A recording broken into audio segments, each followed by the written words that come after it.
centrist position. Now, Shashi, how can I compete with this huge fan audience of yours? But I'm going to try. And this is meant to be a conversation, so I think we both have a go. I mean, A little closer, I think, too. Sorry? Mic a little closer. Closer? Okay. Now, I would like to, I know you want to talk, and I do too, about what the British did and didn't do for us. But I think the question we've been set is, did we really need the Brits? And I'd like to kick off that by saying I probably would agree with you, to your surprise, that I don't think That is my surprise. Yes, I don't think we really did need the Brits. But I have to say a big however. I think India, pre-colonial India, was a basket case. The economy was in decline according to all the independent figures, and I can quote you Indian economists, from 1600 onwards, from the end of Akbar's reign onwards. Mughal agriculture was stagnant, surplus was taken by Jagirdars, there was nothing to reinvest. Indian exports were already declining. Education was non-existent. There were no universities. Schools were in a dreadful state. Read Aparna Basu, the education historian. And so I think on all these indicators, plus the Mughal state had collapsed because of a series of invasions from the Marathas, from Nadir Shah, from Ahmad Shah Abdali. So there was a huge political vacuum which was affecting the economy. So this was the pre-colonial situation in the 1750s. And I have to say that, you know, my criticism of the Brits, apart from their racism, which I would join you in criticizing, is that they didn't do enough. They were not here to transform India. They were not here to modernize India. Whatever they did was incidental initially to their commercial project. And nevertheless, I think they did more good than harm. Now, over to you. No, well, I mean, that's where Zareer and I disagree. Now, the portrait he paints of India in the mid-18th century is not quite the whole story. India was, despite some of these things being correct, that is that agriculture was relatively stagnant and the later Mughals were quite rapacious through their system of tax collection through the Jagirdars and so on, but India was a sophisticated economy with a significant merchant banking system. It is estimated that the Jagat Seths in the 1750s, who helped finance Clive, by the way, actually dealt with more money in the course of the year than the Royal Bank of England. And this is at the time that Zareer is talking about. As to exports going down, depends on which exports. Textiles continue to go up. There's a very substantial paper, which I have, you can find in my endnotes, by a research scholar who specializes in precisely this, that gives you details of the value of textile exports. Tirthankar Roy at the LSE? Exactly. Yeah, he says Mughal trade exports were declining before the British arrived. Well, we're going to have to look at the numbers and compare them. But there is no doubt that we're talking about a relatively prosperous and complex society with artisans, with weavers, with exporters, merchants, shipbuilders, sword makers, all of these, so that not everyone was dependent in any case on the relatively stagnant agriculture, and that the agriculture itself did not, for example, involve landless peasantry. People lived on the land that they tilled and had a sense of ownership of it, even though they may have had to pay rapacious taxes.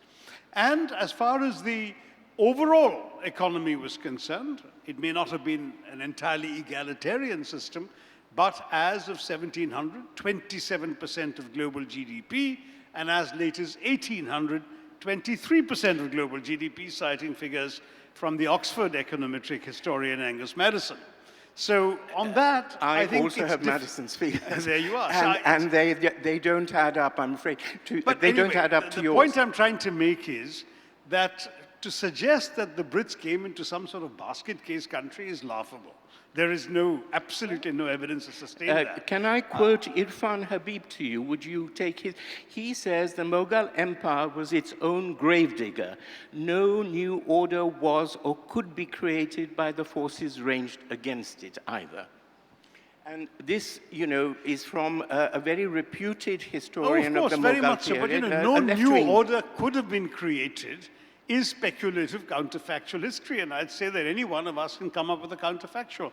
The Marathas, for example, had made considerable progress. Yes, they got a walloping by Ahmad Shah Abdali at the Third Battle of Panipat, but Abdali went away again. And the Marathas didn't build a single institution, civil society. They levied chauth, which was a form of blackmail, protection money. You're not going to get me on stage attacking the Marathas in Mumbai. His address is available somewhere else. Why not? Why not? We are not still under the heel of the Shiv Sena here.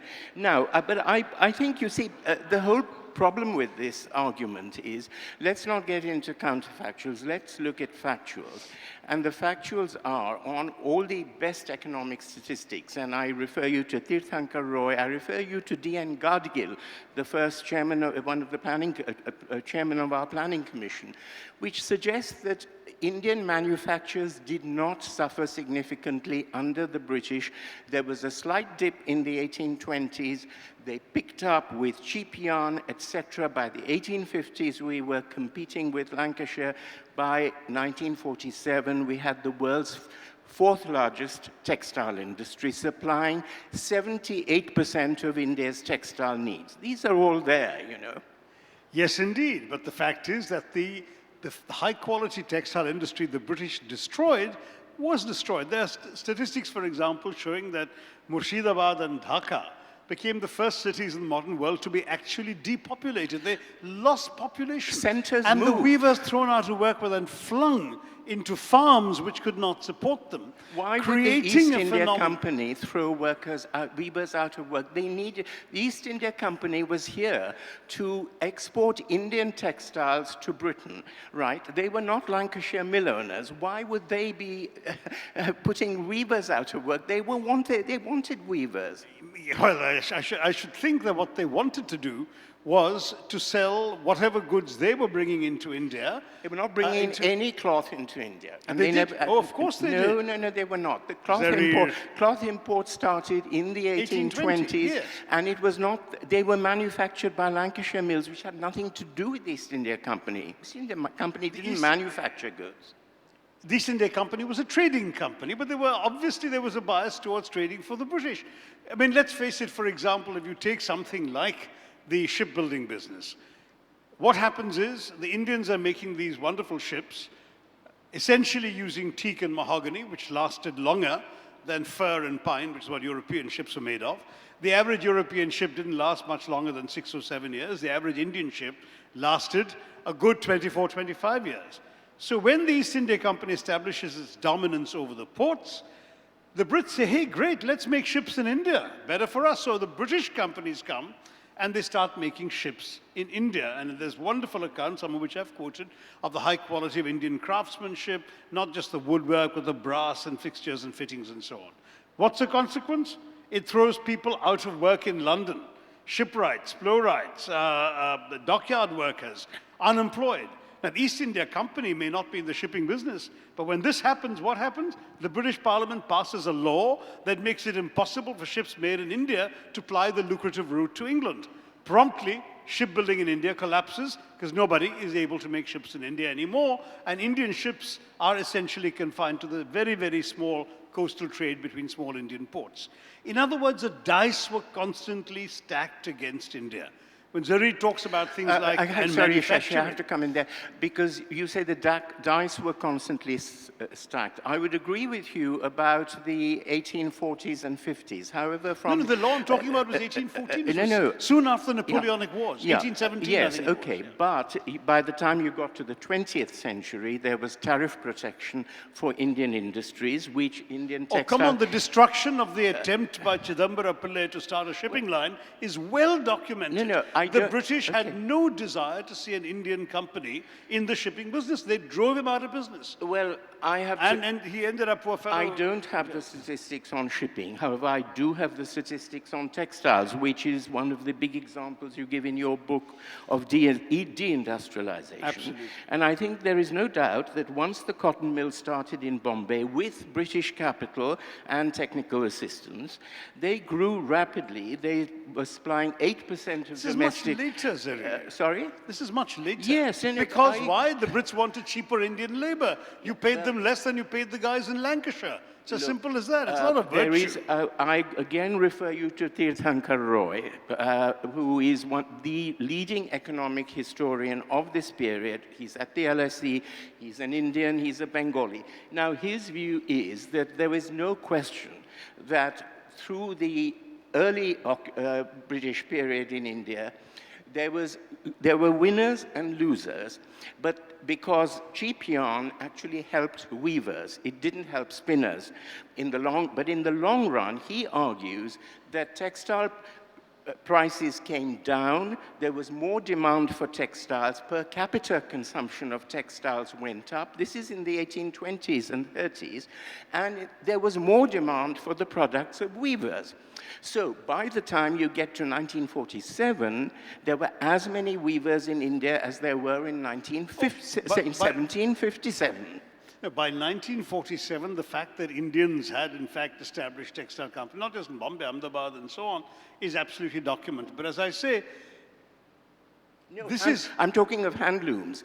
The handloom sector, in absolute terms, was as big as independence as it was when the British took over. You still can't deny the fact that it went through a terrible dip between roughly the 1760s, 1770s, the incident that Robert Bolts, the Dutch observer, recorded of the weavers' thumbs being cut off. Yes, I'm glad you brought that up. I want to take you up on that because I know the British keep saying it never happened, but I have an account. No, it's not the British. I have taken the trouble, having seen that in your book, to get William Bolt's book out of the London Library. It's a wonderful 18th century book. It was written by a Dutch trader who was expelled by the East India Company for black marketing diamonds. He then wrote this monograph of every kind of rumor and allegation he could find. And even his book only says this was a rumor. And he doesn't say that the British cut off anyone's thumbs or broke them, as you claim in your book. He says weavers cut off their own thumbs. Which is, yes, I assure you, Shashi, on oath, that I have been to have you looked at the source? Yes. No, well, absolutely. I suggest you go back to it. I haven't gone back to the Huntington Library in England or whatever, but I have actually seen a reprint of this, and that's not what it says. All right, but it's even more improbable.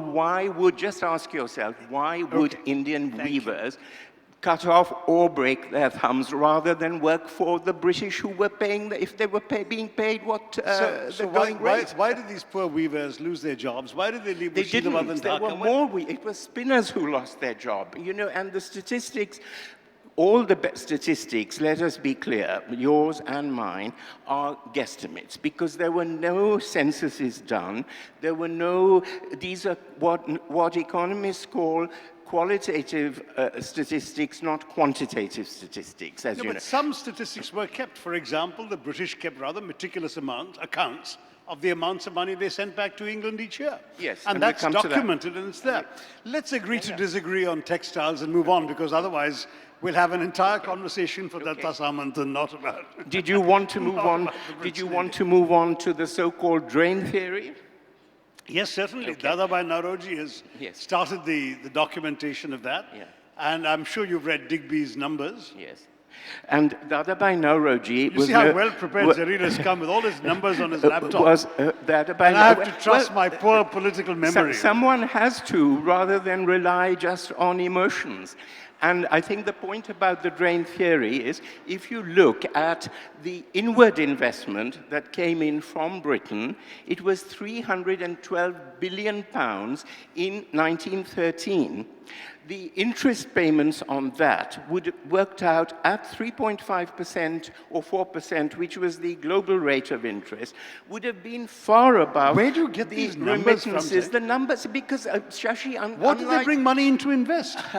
Where is the evidence of their investment? There was huge investment coming in. You don't look at it. There was a lot of investment coming in. Well, there wasn't. I'm sorry. I mean, the fact is not only that the British extracted taxation at a rapacious rate, far worse than the Mughals, and that they sent it all back to Britain. Absolutely wrong there. Absolutely. Okay. Even the worst and most oppressive local Rajas built bridges and sarais and roads. The Brits didn't. This is all documented in British accounts, and I've cited many of them, but I've also read extensively, till my eyes started blurring, accounts of the British flagellating themselves about their failure to do these things. There are books available published in the late 18th and early 19th century. Let me briefly finish the counter riposte to what you just said. Not only did the British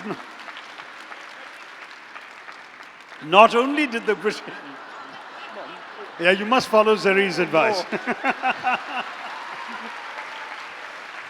More emotion, less facts. So we have an intelligent audience. So not only did do I find absolutely no evidence for any significant British investment in India, but for example, it is a documented fact that India was the principal contributor, for example, to the British war effort in the First World War.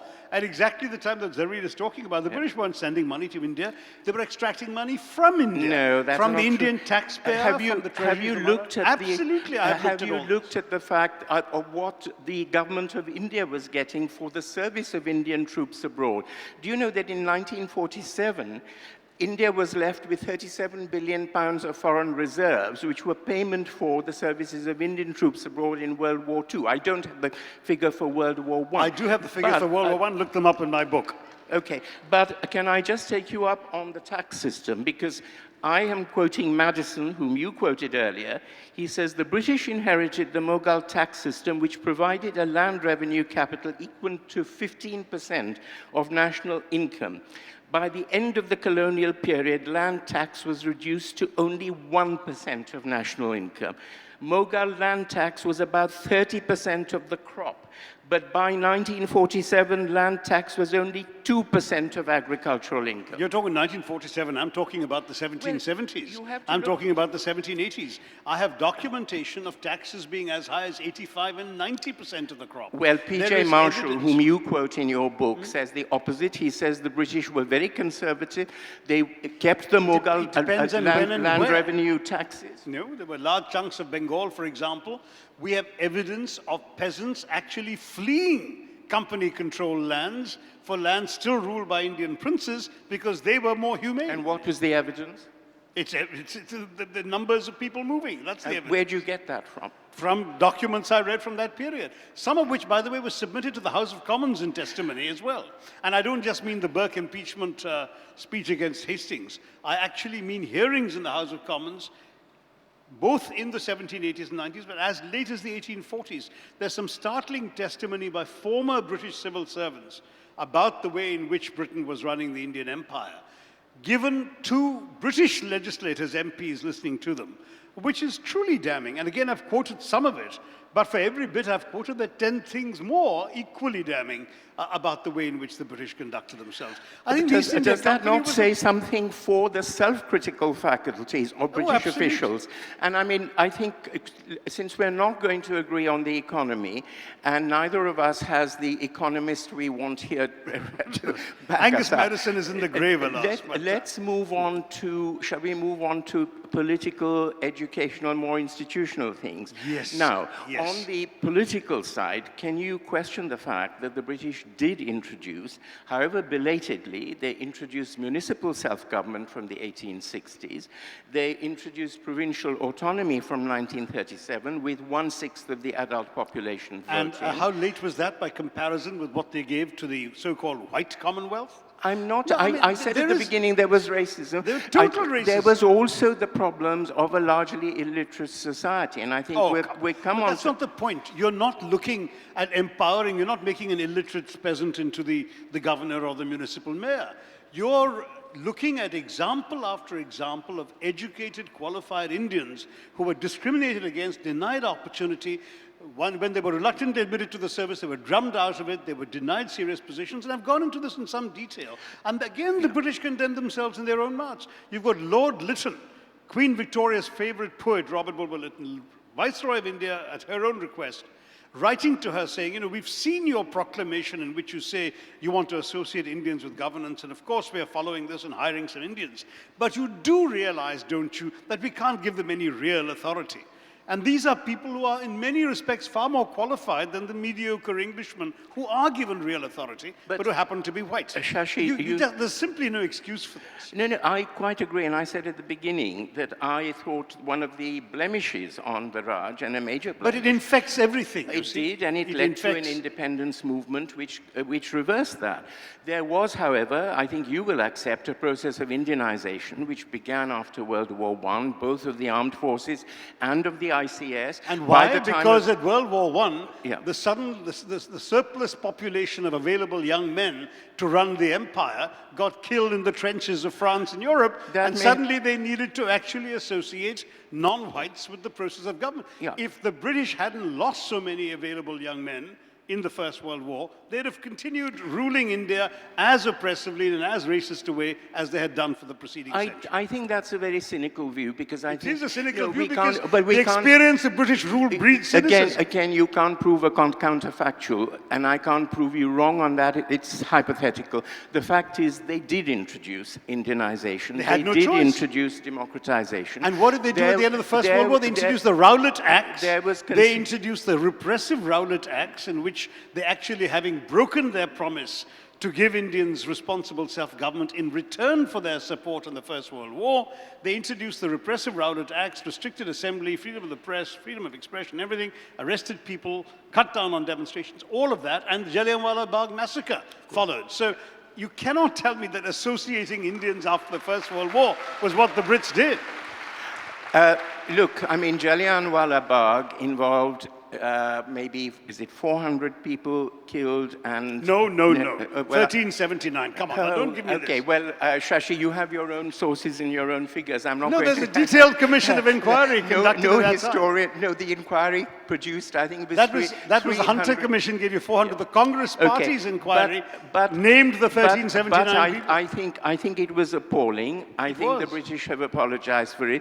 I think it was... No, they haven't apologized for it. But they have never apologized. And they should.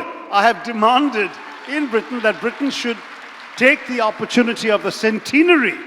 The centenary of the massacre comes up on the 13th of April 2019, and I hope that by then we will have an apology from somebody in a responsible position. And will the Congress Party apologize for how many thousands killed in Kashmir, for 100,000 Muslims killed in invasion of Hyderabad?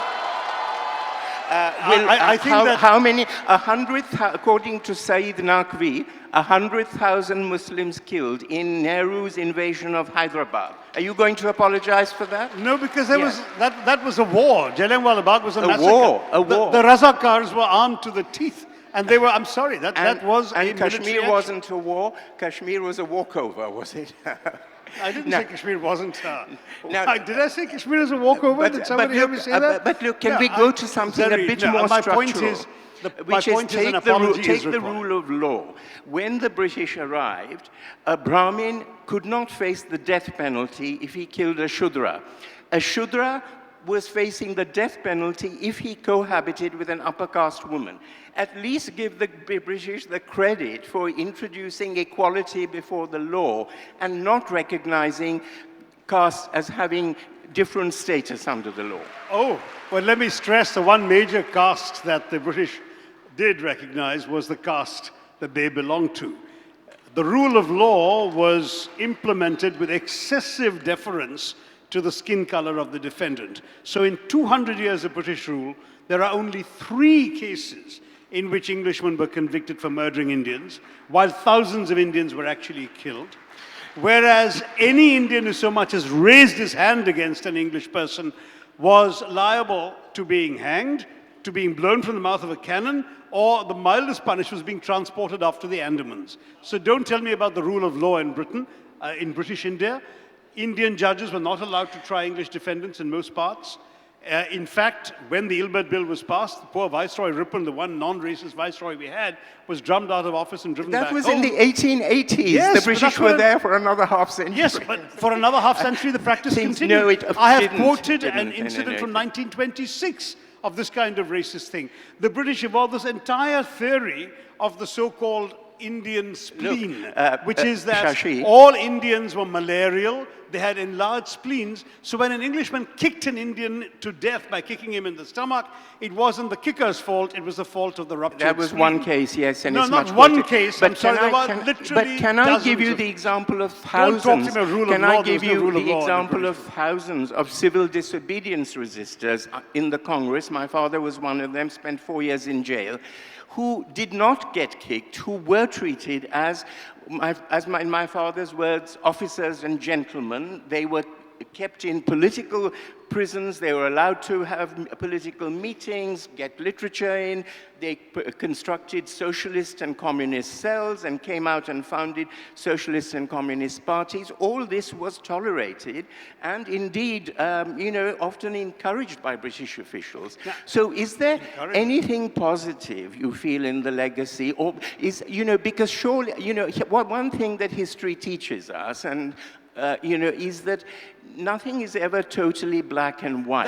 And there has to be a bit more than cricket and P.G. Wodehouse, which is all you seem to acknowledge. All I acknowledge, exactly. And your language. And your language. So, Zareer, the fact is that I do quote a lovely letter by Jawaharlal Nehru to Lord Lothian, responding to precisely the argument you make, in which he points out not just the daily humiliations that Indians were subject to, including Indians like Zareer's father and like Nehru himself. But as he says, essentially the fundamental lack of self-respect. There is, in fact, a serious question as to how do you weigh these things in the balance. There was, in fact, another anecdote I recount quite separately about the visit of Edward, the man who briefly became Edward VIII, later as Prince of Wales, to India, who spoke to the Indian official accompanying him and pointed to a number of what he saw as wonderful things, buildings and trains and so on and so forth. And he said, so we've given you all of this, what is lacking here? Whereupon the Indian official responds, self-respect, Your Majesty, or whatever, Your Highness. And that is the key issue. I mean, the ultimate thing is that... And it came peacefully. It came through peaceful evolution. I'm very sorry to interrupt, but we are just left with 10 minutes. Would you like to go with the Q&A session? So, yeah, let's get some questions. Open it up. The lady in front we here. We just have 10 minutes.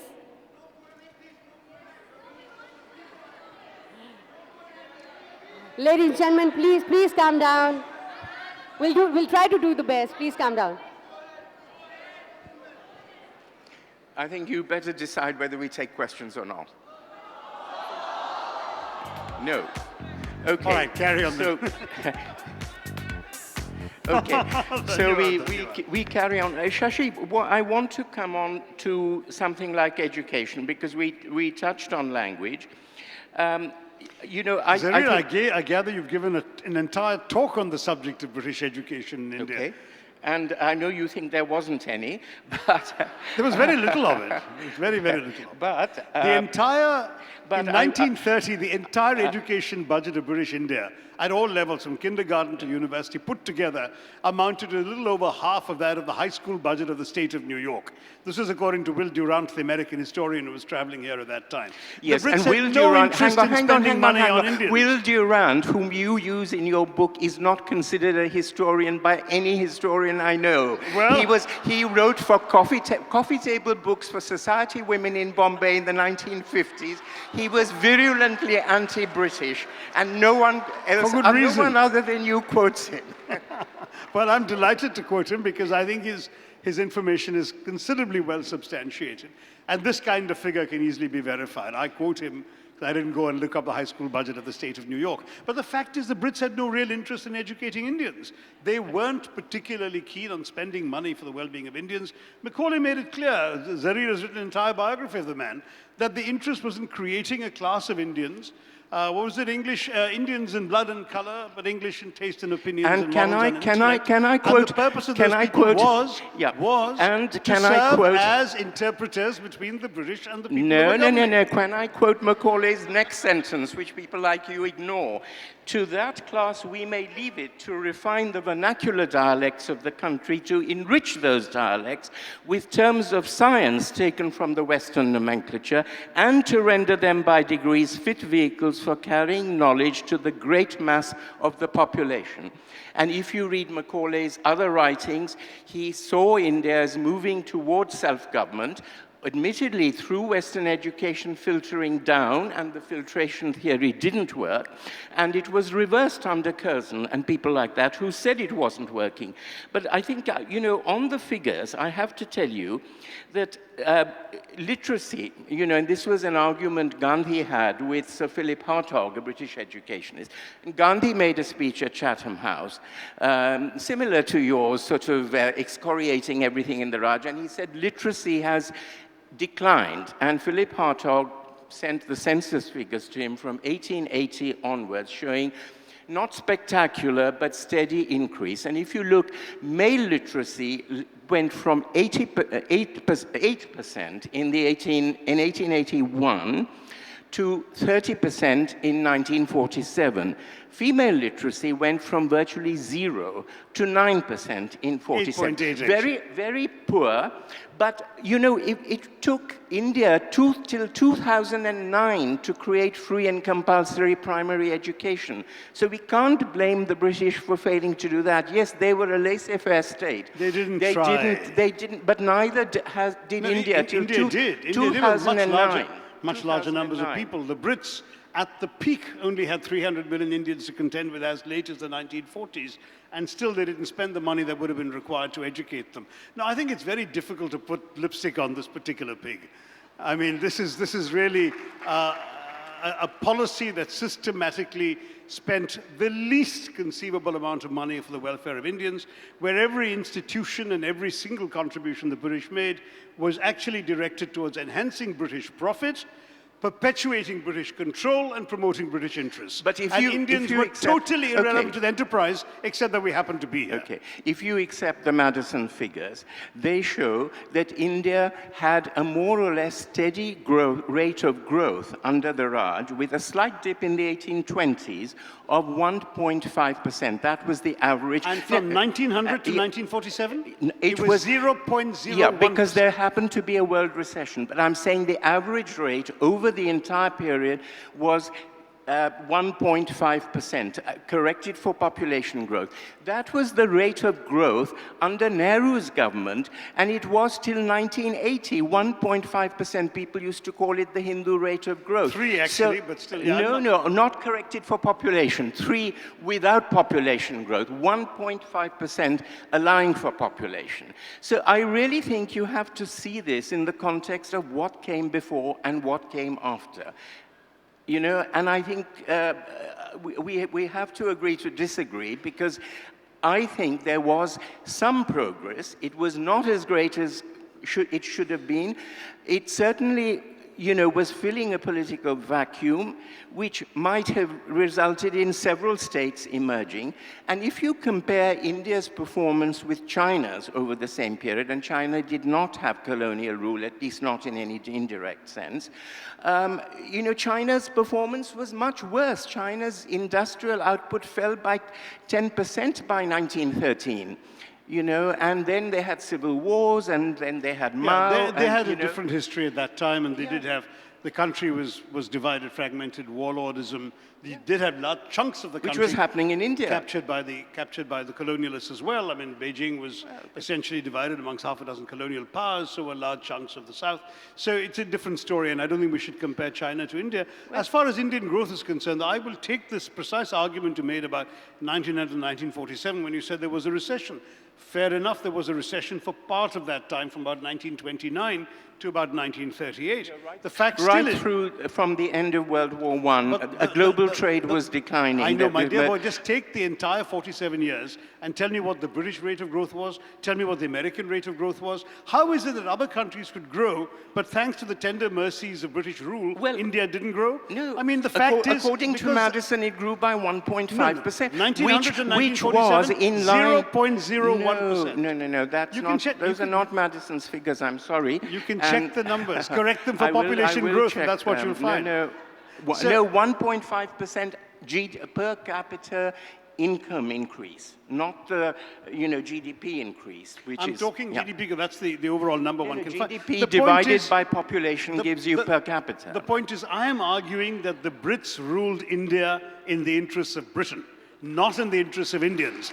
And I think that case you have not refuted. When you say the Brits, you're clubbing together a lot of people, some of whom were very idealistic. If you read their private papers, you read their diaries, people like Mount Stuart Elphinstone, who was responsible for Elphinstone College here. Well, he was also responsible for the divide and rule theory. So, this divide and rule theory, which you feast on, Shashi, there is not a single jot of evidence for it anywhere. Give me a single quotation. Elphinstone's own memorandum, yes. 1858, Divide et impera was the ancient Roman maxim, and it shall be ours, quote, unquote. And which Elphinstone are you referring to? Not Mount Stuart Elphinstone. Well, the Elphinstone was around... Mount Stuart Elphinstone was here in the 1820s. 1858, in there was an Elphinstone in the Bombay presidency. Yes, there was a Lord Elphinstone who was a descendant who was governor of Bombay. That's the one I'm referring. No one took him very seriously. Oh, come on. No, he was not. Zareer's technique is anybody I agree with is taken seriously. Anybody I don't like is not taken seriously. Context. He was talking in the immediate context of the mutiny or the War of Independence or whatever. When the British had a tremendous, for a few years, it didn't last more than a decade. There was a decade of feeling, they had to entrench themselves. They were about to be driven out. They became very defensive. But there is no evidence that... it continues. I mean, look at the partition of Bengal. It was deliberately and consciously conceived as a ploy to divide Hindus and Muslims. It was projected as such. There are speeches by the Lieutenant Governor, Bamphil Fuller, saying that the entire purpose of this was to give Mohammedans control over their own territory in East Bengal for the first time, and how between his two wives, Hindu and Muslim, he preferred the Muslim. All of this talk was deliberate. The classic story of the Nawab of Dhaka, Oxonian, who told about the plan to partition Bengal, says, this is a beastly idea, I shan't stand for it. And the Brits quietly slip him £100,000, and suddenly he sings a different tune. This is the way in which the Brits consciously pursued divide and rule. But, Shashi, then you have to also give them credit for reversing the partition of Bengal, which they did in a few... Under massive protest for 3 years. It made the place ungovernable. So they listened to protest, which is something, our independence... You asked me to demonstrate proof that there was divide and rule. I gave you proof, another said there was, but they reversed it. It wasn't the dominant policy, let's put it that way. It was very, very much deliberate, minuted policy. Check. Anyway, I mean, the partition of Bengal...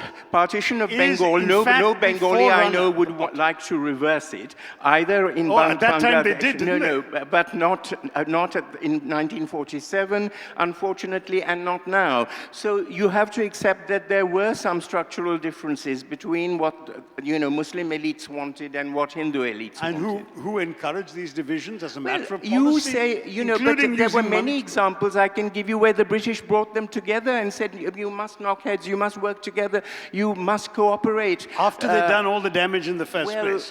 No, I mean, the British essentially helped create the Muslim League, and then to say 30 years later, you should cooperate is a bit hypocritical. I think you really have very little respect for Muslims. If you think that the British... if you think Now, the when British... will my BJP critics say this? The right? British created the Muslim League. You know, this argument, you know, is very totally offensive to a lot of Muslims I know, because you treat them as children who were manipulated by the British. You don't accept that there were escalating communal tensions in a system where democracy was being introduced and people were contesting elections. And as happens now, increasingly trying to win votes on religious platforms. So when people contest elections, the British decide deliberately to create electorates on communal lines. The British say that, you know, the British didn't I'm decide sorry, this. Would they in London Muslims, have said that the Jews of Golders Green could only vote for Jews? No. I'm sorry. But you're wrong. They didn't say. And you know, I've come back on you. This example you give is totally wrong, because it suggests that Muslims were only allowed to vote for Muslims. What you ignore is that Muslims demanded and got a small proportion, of reserved seats, in which Muslims only voted for Muslims. The vast majority of general seats were open to everyone, including Muslims, to vote in, and Muslim candidates and voters, you know, ran in those seats. So the argument that the British created these separate electorates, the Muslims demanded it, it was a guarantee of a certain minimum representation. They were not stopped from voting in general seats, and they did. They were not stopped from voting in general seats. In other words, but the whole idea of creating the separate seats was to foment a consciousness that your interests were best protected through your religious identification. And Muslims had no say in that. Muslims had no, Syed Ahmad Khan had no say in that.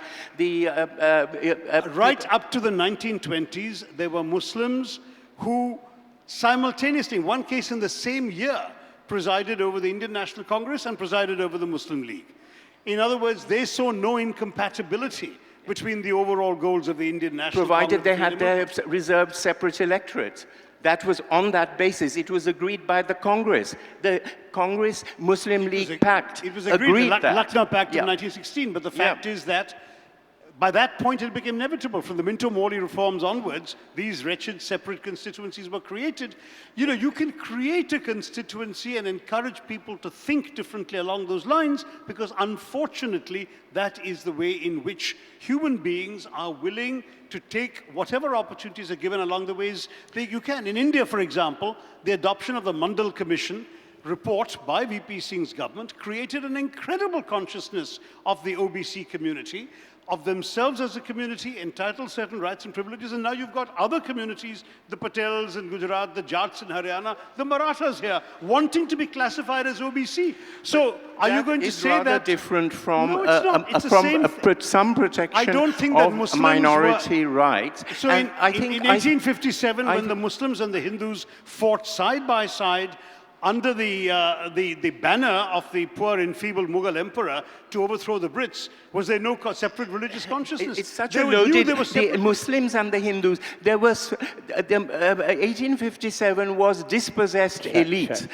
Some Hindu, soldiers, some Muslims, sepoys. the Nana Sahib, the poor Mughal emperor wheeled out against his will. There was no question of a Hindu-Muslim... All I'm saying is it did not...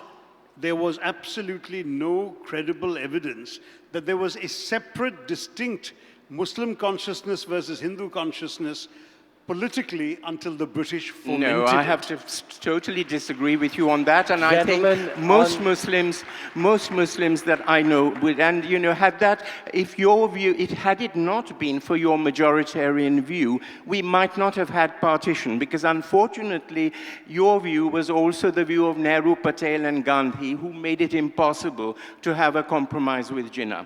No, the compromise which the British would have loved. The compromise that Jinnah wanted, that Zareer is implying, I think he's referring to, was the cabinet mission plan under which Jinnah would have retained the right to secede 10 years later anyway.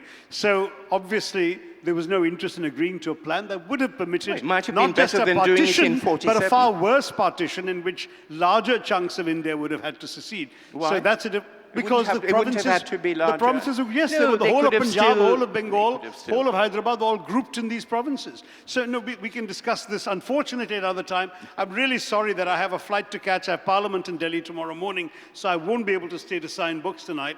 Thank you for being a great audience. Thanks, Zareer, for being such a good duelist, though I still disagree with you. And apologies for abandoning you at this time. Thank you.